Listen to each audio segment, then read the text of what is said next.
Yes. अच्छा, एक बहुत अच्छी चीज मुझे लगती है कि जो आपके मेंबर्स हैं, they all volunteer, and then Yes. You have professional staff which is Yeah. 173 professional staff, but Yeah. Then you have members who dedicate their time to the Yes. Organisation as well. Yes, yes. And ये शुरू से ही करते रहे members ना, इसीलिए हाँ, तो बहबूद यहाँ तक पहुंचा है ना।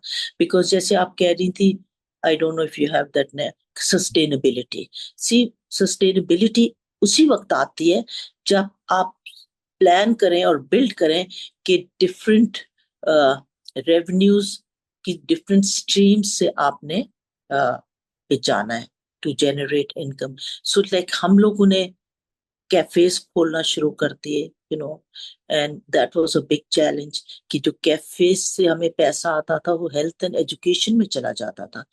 और इस तरह हमने हेल्थ और एजुकेशन को, एंड प्लस वी बिलीव इनके आपको थोड़ी फीस लेनी पड़ती है, of to make course, your model, because teachers usually के भी कहते तो पैसे देने। बिल्कुल बिल्कुल। तो इस तरह से हमारी जो स्कूल्स और छोटा हेल्थ था, जस्ट आउट पेशेंट, उससे हमने सस्टेन कर लिया उसको ना। एंड इसके लिए तो हमारे जो क्राफ्ट है ये तो ऑलरेडी आहिस्ता आहिस्ता, because you we started to sell very aggressively. और ज्यादा चीजें बन रही थी अभी भी। पता नहीं आपने कब लास्ट टाइम विजिट किया हो, आप अगर विजिट करें तो सीइंग इज बिलीविंग।